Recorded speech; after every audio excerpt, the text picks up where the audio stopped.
seus caminhos. Bem-aventurado, abençoado, feliz é aquele que teme ao Senhor, ama, respeita e honra a Deus. E ontem eu falei 3 pontos de como podemos construir um lar bem-sucedido. Primeiro é construir a família, conduzir a família de amar e servir ao Senhor, amar e servir a Deus. E um mundo caído, e um mundo que vive cada vez mais dentro de conceitos errados, conceitos que querem cada vez mais destruir, mas é destruir mesmo os valores morais da família. A gente precisa constantemente estar buscando ao Senhor, estar orando, pedindo a Ele que realmente venha estar dando sabedoria, força e coragem para construir valores importantes em nosso lar. Em Deuteronômio capítulo 6, versículo do 4 ao 7, é o conhecido Shemar, né? É a expressão que diz: ouve, ó Israel, o Senhor nosso Deus é o único Senhor. Essa oração, o Shemar, era algo que um pai deveria ensinar o seu filho desde o berço, desde ele ainda bebê, recitar todo dia: ouve, ó Israel, o Senhor teu Deus é o único Senhor. Por isso amará o Senhor de todo o teu coração, de toda a tua alma, de todo o teu entendimento, de toda a tua força. E o texto vai dizer: e essas coisas que eu tenho te ordenado, essas palavras, tu guardarás no teu coração e tu ensinarás aos teus filhos, ensinando a amar a Deus acima de todas as coisas, o Criador dos céus e da terra, aquele que realmente foi o que constituiu a família, lá em Gênesis capítulo 2, mostrando que realmente o casamento é um projeto de Deus, não é uma invenção humana. O homem, por natureza, ele tem a necessidade de construir um lar. E só se constrói um lar entre um homem e uma mulher.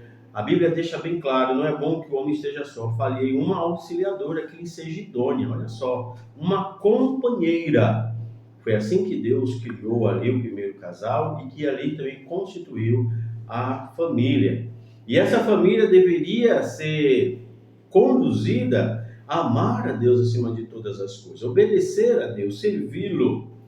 Josué, depois que ele conquista junto com o povo a terra prometida, o texto vai dizer que Josué reúne todo o povo já no final da sua vida, aos seus 110 anos aproximadamente. Depois que ele entrou na terra prometida, ele conquista aquela terra, ele vê ali que Deus de fato tinha cumprido através dele ali a promessa de dar aquela terra aos patriarcas, né? Abraão, Isaac e Jacó. Agora Josué reúne o povo e uma renovação de aliança. E qual é essa renovação de aliança? Lembrar o povo que ele deveria amar e servir a Deus. Por isso que ele vai dizer no capítulo 24, versículo 14 e 15, dizendo assim, que o povo deveria escolher a quem servir. Escolher hoje a quem se vai. Se é o Deus, né, os deuses dos amorreus, o Deus do Egito, onde os seus pais viveram durante 450 anos, ou o Deus criador dos céus e da terra, o Deus de Israel, o Deus de Abraão, Isaac e Jacó. Se vos parece mal servir ao Senhor, escolher hoje a quem se vai, né?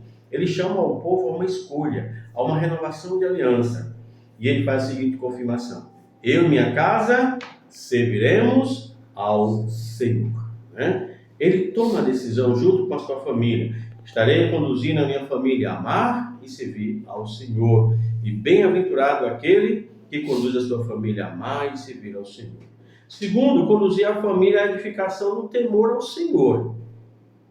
O próprio Salmo que nós lemos diz: bem-aventurado aquele que teme ao Senhor e anda nos seus caminhos. Edificação de uma família. Quem constrói sabe o importante da base de uma construção, né? Uma casa, um prédio começa de cima para baixo, sempre começa de baixo para cima. A fundação é muito importante para a construção de qualquer casa, de qualquer prédio. A fundação é muito importante. Lembro-me quando eu morava em São Paulo, que eu passava naqueles canteiros de obras, né, de construção de prédios gigantes, e eu ficava admirado do tamanho do alicerce daqueles prédios, né? Parecia um poço, um cacimbão tão grande. Mas aquilo ali era importante. Era o pilar daqueles prédios ali de 20, 30, 40, 50 andares, né? São enormes. E o alicerce é que é importante, é a base. Como conduzir a nossa família numa edificação saudável, uma edificação que realmente dura e vence as lutas e as provações? É no temor do Senhor. O Salmo de número 127, ele diz assim: se o Senhor não edificar a casa, em vão trabalham os que edificam. Se o Senhor não guardar a cidade, em vão vigia a sentinela. Todo bem procede de Deus. Este salmo nos mostra que, de fato, a família bem-sucedida deve confiar na edificação. Ele disse: sim, o Senhor. Se Deus não edificar a nossa casa, em vão aqueles que trabalham para edificar, diante de conceitos, diante de ideologia, diante de filosofia humana, né? Tradições. Se não for no temor do Senhor, essas edificações vão cair por terra. Jesus, em Mateus capítulo 7, a partir do versículo 24, 22 em diante, ele vai dizer assim: é verdade, vos digo, aquele que ouve a minha palavra e a pratica, é como um homem que construiu a sua casa sobre a rocha. Virão os temporais, né? A chuva, o vento forte, as inundações, mas aquela casa vai permanecer inabalável, porque está construída sobre a rocha. Mas aquele que ouve a palavra de Deus, aquele que entende os valores de Deus, mas a negligencia, a nega, é como uma pessoa que construiu uma casa à beira da areia, né? Sobre a areia. Não tem sustentação nenhuma, por mais profundo que seja o alicerce. Mas o lugar onde está construído não tem segurança.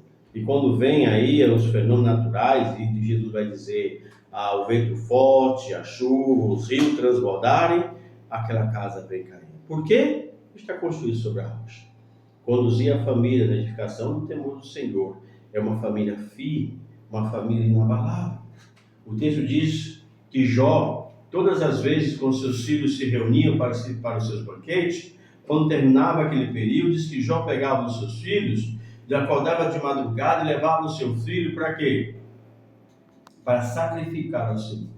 Um ato realmente elevado de uma purificação. E Jó vai dizer: talvez os meus filhos tenham pecado contra Deus, tenham blasfemado o seu santo nome. Ele se preocupava em conduzir os seus filhos a temer e amar ao Senhor. E por último, conduzir a família nos caminhos do Senhor. É uma grande bênção. O Salmo vai dizer assim: bem-aventurado o homem que teme ao Senhor e anda nos seus caminhos. Você pode dizer: olha, pastor, eu creio em Deus, eu creio em Jesus. Faz bem. Isso é bom.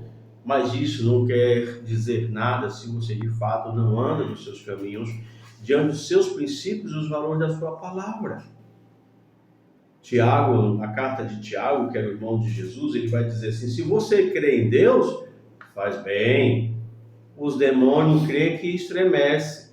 Ou seja, Satanás e os demônios, que têm um conhecimento de Deus, não só eles creem na presença e na existência de Deus, que eles tremem diante de Deus. Mas Tiago está dizendo que você deve exercer uma fé de evidência. Eu creio em Jesus, então eu tenho que adorá-lo. Eu creio em Jesus, pois eu tenho que servi-lo.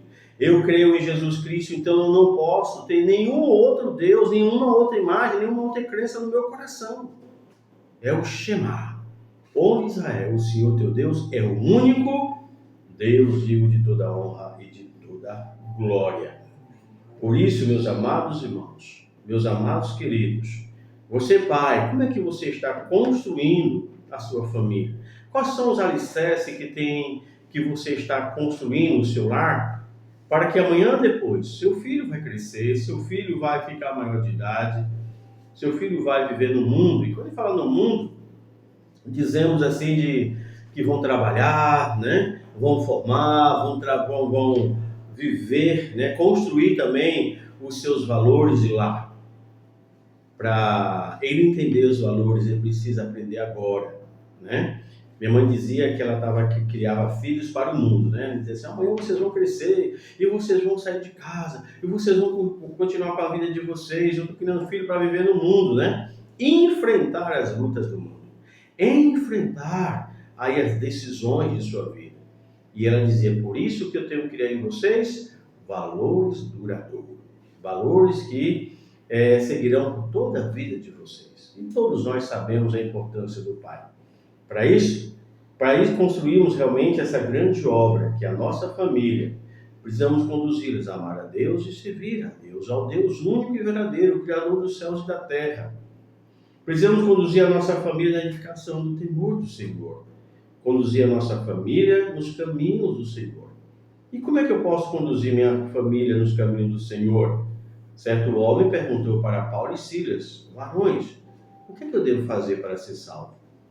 E Paulo responde para ele dizendo, creia no Senhor Jesus Cristo e será salvo tu e a tua casa. Sim, somente Jesus é o único caminho, é a única verdade que nos conduz a Deus e abençoa o nosso lar. A vocês pais, que Deus os abençoe, que Deus lhe dê sabedoria, força e coragem nessa missão de pai. Não é fácil, nos últimos tempos mais difícil é, mas não se esqueça de colocar no coração dos seus filhos o temor a Deus. E eles vão aprender a temer a Deus com a sua vida também, pai, o seu exemplo de vida. Que Deus esteja abençoando a cada um de nós. E a você, meus amados irmãos e irmãs que estão ouvindo o programa, que essa verdade também seja na sua vida. Lembre-se que nosso Deus é o Deus fiel acima de todas as coisas. Que Deus abençoe a todos. Vamos orar. Obrigado, Senhor Deus, pelo dia. Obrigado, Senhor, pelo final de semana. Obrigado, Deus, por cada pai que está ouvindo este programa. Aqueles que é pai pela primeira, pela segunda, pela terceira vez, né? Como a gente costuma dizer. Como assim? O pai é o Deus, o pai é avô, o pai bisavô, né? E talvez tenha até o pai tataravô, pai 4 vezes. Que o Senhor abençoe cada pai, cada avô, cada bisavô, cada tataravô. E talvez alguém que possa já aí ter mais, que o Senhor concedeu mais anos de vida. Que o Senhor esteja abençoando a cada um. Abençoe o Deus, a cada lar, cada irmão, tu sabe as lutas que estão enfrentando. Que eles possam olhar para o Senhor, que é o edificador da vida e do lar. E é no nome de Jesus Cristo, teu Filho, o qual o nosso único, suficiente Senhor e Salvador que oramos. Amém.